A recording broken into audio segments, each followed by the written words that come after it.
बिस्मिल्लाहिर्रहमानिर्रहीम। अस्सलामु अलैकुम वरहमतुल्लाहि वबरकातुहू।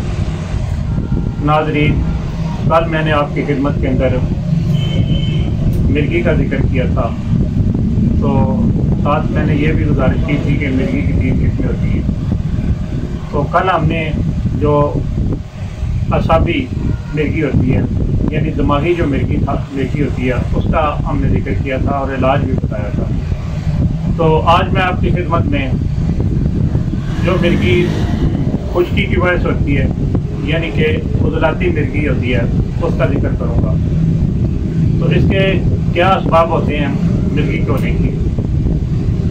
ये हमारे जिस्म के अंदर जब उजलाती असाबी तहरीक जो है वो शिद्दत पकड़ती है, यानी कि जब खुश्की जो है वो हमारे जिस्म के अंदर स्टोर होती है, तो उसके स्टोर होने की वजह से एक तो कब्ज़ हो जाती है, नंबर 2 हमारे जिस्म के अंदर अफारा हो जाता है। और साथ साथ आप ऐसे समझें कि ऐसे मरीज़ को जब हम देखते हैं तो उसकी आँखें और उसका चेहरा और उसकी ज़ुबान जो है वो सुर्ख होती है, और जब उसका करूरा हम चेक करते हैं तो वो सुर्ख सफ़ेदी माइल होता है। और जब ऐसे मरीज़ की हम नब्ज़ देखते हैं तो उसकी नब्ज़ जो है वो मोटी होती है, मुशर्रफ होती है, और तीसरी उंगल से भी आगे जा रही होती है, यानी वो तीसरी उंगल से मुतजावज़ होकर चौथी उंगल तक उसके स्ट्रोक जो है वो हमें लग रही होती है। तो हज़रात ग्रामी कदर जब उजलाती साफ़ी तहरीक होती है शिद्दत के साथ, तो फिर हमारे जिगर के अंदर सुकून जो है वो वाक़ई हो जाता है, और हमारे असाब जो है उनमें तहलील वाक़ई हो जाती है। उस तहलील की बिना पर मरीज़ जो है उसको मिर्गी का दौरा पड़ता है और वो बेहोश होकर गिर पड़ता है, एक निशानी। और दूसरे नंबर पर ये याद रखें, ऐसा मरीज़ जो होता है जब उसको दौरा पड़ता है तो उसको दंदन भी पड़ जाती है, और उसकी वो दंदन जो होती है वो बड़ी सख्त दंदन पड़ती है। सारा जिस्म जो है उसके अंदर सुकेड़ पैदा हो जाता है, जिस्म जो है वो अकड़ जाता है और सख्त हो जाता है जिस्म उसका।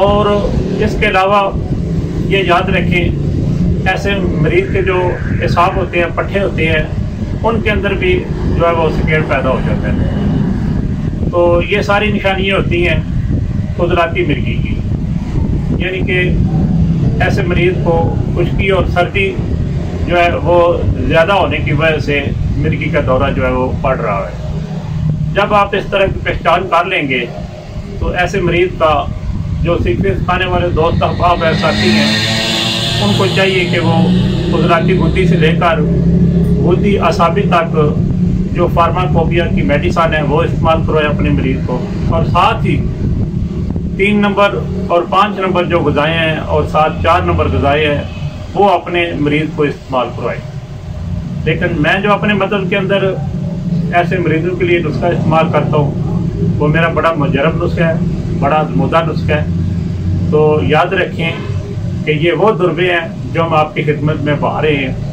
यकीन माने बड़ी मेहनतों से हमने ये नुस्खे इस्तेमाल जो है हासिल किए हैं, लेकिन आप तो अब ये ऐसा वक्त आ गया कि नेट का दौर है, सोशल मीडिया का दौर है, और हर बंदे ने अपने हाथ में मोबाइल जो है वो थामा हुआ है। जैसे ही वो उसको टच सिस्टम है दबाता है तो नुस्खा उसके सामने आ जाते हैं। लेकिन हमने ये 25 और 26 सालों के अंदर, 30 सालों के अंदर बड़ी गुराम मेहनत करके ये नुस्खा जात जो है हासिल किए हैं। इनकी कदर करें, और फिर आप याद करेंगे जब बनाएंगे किसी मरीज़ की ज़ुबान से आपको दुआएं मिलेंगी, तो फिर आपको पता चलेगा कि ये कितनी गुरा कीमत इन नुस्खों की जो है वो जनाब हज़रत हकीम मोहम्मद अफसल कादरी साहब ने हमें वो मुफ्त में हमें दे दी है।